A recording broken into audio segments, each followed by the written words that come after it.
Welcome back. This is Daybreak, and thanks for staying with us. The hashtag on X as ever is Citizen Daybreak. The SMS code is 22422.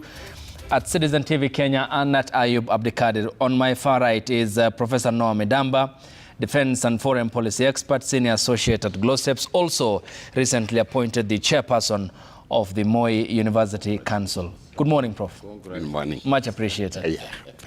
Oya. You're excited. Also with us this morning is Dr. Duncan Ojwang. He is lecturer, Regional Integration and Diplomatic Law. Good morning, Dr. Arim. Good morning. You are in Addis? Yeah, I passed by. You came back safe. Yes. And in Amharic, they greet you Salam Ne. Salam no. Oh. Yeah. Okay. All right, Suba Churchill is the chairperson of the Horn of Africa Civil Society Forum. Good morning, Suba. Morning. Lovely having you here on the broadcast. Ahmed Hashi also is a commentator on foreign policy matters and governance commentator. Gentlemen, much appreciated. Thanks for your time.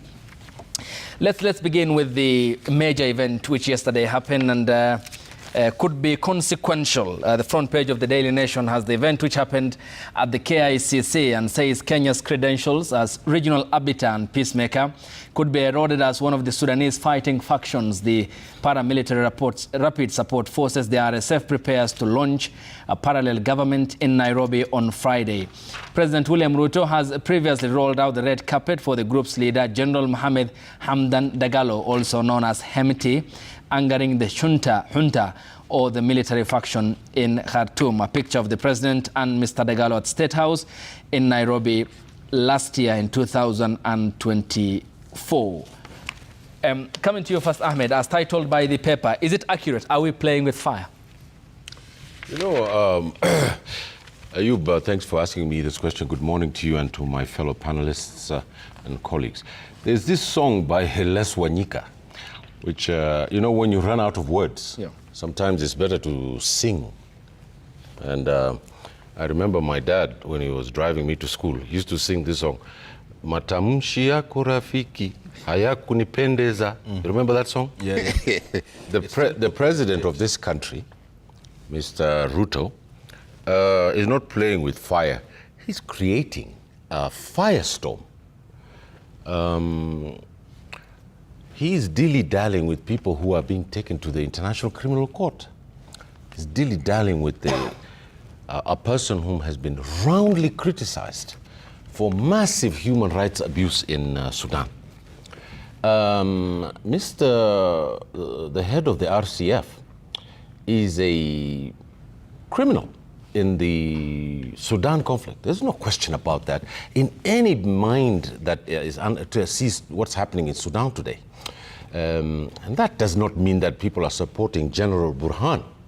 I mean, both these fellows are the ones who staged a coup d'etat in Sudan.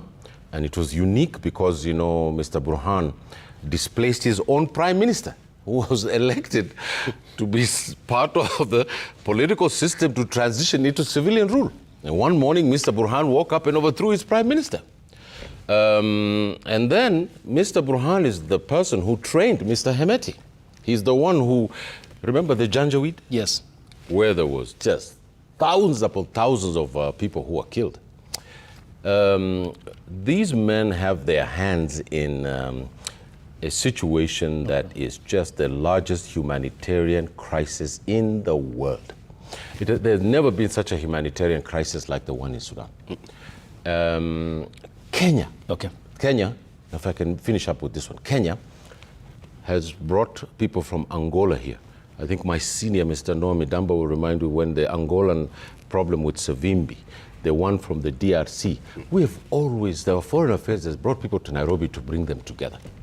It's outrageous for them to come here and declare a parallel government that nobody else is in it. The sovereignty of the people of Sudan is expressed in their instruments of sovereignty in the United Nations. The president of Sudan, recognized by the international community, is Ms. General Burhan. Whether he came on a military court or not, that's who people recognize. Now, I think that Mr. Ruto's failure in foreign affairs is just too clear because he took our former prime minister to the AU, and as I predicted it here, it was going to fail, and all of Kenya thought that I was a bit mad. And it has come to pass that he didn't pass through the UN. That's a blunder of Mr. Ruto, not Mr. Odinga. He should have never been taken for that contest because he's bigger than that. The second thing is, I think that it's going to bring international focus to Kenya. All right. And I think this is just a terrible move for our government. Okay. Prof, having studied Kenya's foreign policy, we'll talk about the paperwork which was reviewed in 2024, our foreign policy paper. But what does this signify, given that these are two warring factions? And this is clearly a man under international sanctions, including the American government, wanted for war crimes in Darfur, following what the Janjaweed militia, which was later mainstreamed by Omar al-Bashir, did to now morph into the RSF. And does it speak to our diplomatic fortunes, which are largely, if I may accurately put it, on a free fall? You know, first of all, we need to be very careful with our words and our expression and put meaning into what's happening. Kenya is probably the most open society in Africa today. It is a place where you can say anything you want about the president and go back to your bed and sleep. As it should be. It is a place where all you know, the rest of Africans who are suppressed are coming in to express themselves. The same thing happened in America, in the UK, where Africans go to fight for colonialism and everything. Now, I don't know circumstances under which this fellow came. I don't know if they were permitted really by the president to come here and declare their own national government. And so the question is, there is a much bigger question. Where is Africa going from here? Are we heading toward unity as envisioned by the forefathers? Or are we splitting into gangs and warfare? And you know, my daughter Adriana, Ambassador Adriana, sent me a very chilling vision of the Russian president today. And I look at it and I said, oh my God, are we going back to the Berlin conference, splitting Africa? So one is, the reaction can be, why did we not round him and return him to Sudan? They're butchering each other. They're killing each other every single day. By the time it is done, we don't know if there's any human left. What will stop Putin from going in and retaking Sudan? You know, that's the bigger issue. It's not what they're expressing. It is not what we are supporting. But the bigger issue is what is left of Sudan when this war is all over. So that is the thing for debate. Dr. Ojwang, what do you make of this? Are we giving diplomatic oxygen to a man whose credentials are tainted, not only tainted, but wanted for war crimes? Thank you. Probably, like Professor said, it will be important to gather more data. But outrightly, you know that Sudan protest, civilian protest, and transition did not happen, the political transition.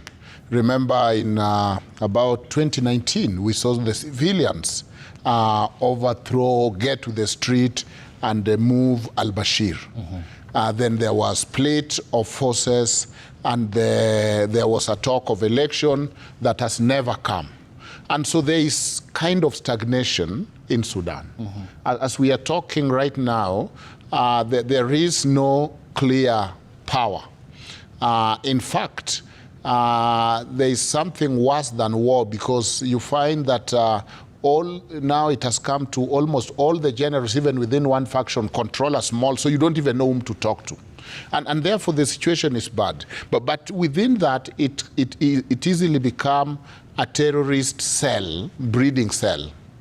And that terrorist breeding cell that quickly come there become Kenyans' interest because of the complex security that we face, and being that they are also neighbors. You know that up to now, almost every big power has a hand in Sudan and an interest in Sudan.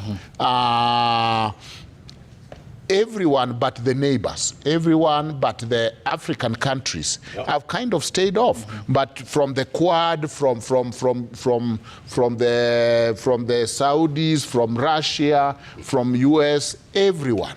And so we were excited when Kenya, being an oasis of peace, stepping in to be an arbitrator. Now, I think the transition kind of has to come in a way. I wish that Kenya's hand steer them towards election, because they are stagnated. The war is going on, the worst crisis of human suffering, and at the end of the day, you find that there is deadlock. And so Kenya, being a stabilizing factor, is probably able to push. There's sides that don't want talk. Remember, the president tried to lead the talk even through IGAD. There were sides that withdrew, but people are suffering. And up to now, there are some theories, for example, which say, for example, if America would have acted faster, maybe the Second World War would have ended sooner and there could have been less suffering. I don't know what is going on, but it's that much. And other than that, Suba, coming to you, yesterday, your press largely touched on the outcome of the AU, but this is also a matter regarding the Horn of Africa and, by extension, the region. Because Sudan's instability is going to be consequential. But would it not have been prudent, had we, being the neutral and the referee factor, than inviting one of the warring factions and then give them the environment to declare a parallel government from Nairobi? Yeah, I mean, when you look at this, and perhaps we need to look at it within the wider context of what has happened before. I think this is the second time, or probably the third or fourth, that the RSF guy is in town. We have previously seen him post with His Excellency the President at State House, and so this perhaps could be a culmination of what has been in the works for a while. Our concern as human rights defenders in the Horn of Africa are the humanitarian and human rights atrocities that are being visited upon, innocent people. Yet, all this is a continuation of a revolution that did not materialize. Very good point. Both factions, both of the two military factions, hijacked a people's revolution. Very true.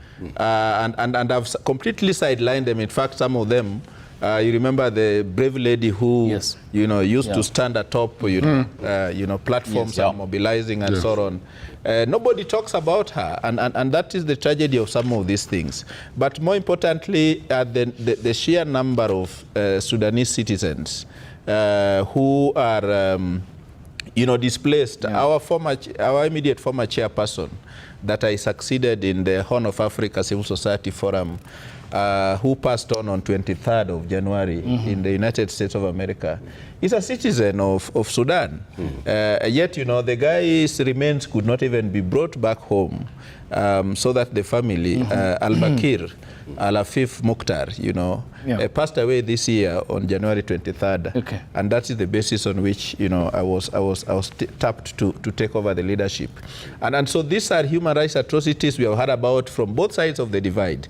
The two leaderships in Sudan lack legitimacy. They have not derived their mandate from the people and authority to govern Sudan from the people. You remember even in the just concluded AUC elections, Sudan had this stigma of being one of the countries that had been suspended and therefore did not participate. Perhaps had the 6 countries that are also suspended on account of military coups, whether it's Burkina Faso, Mali, and so on, Niger, and the others.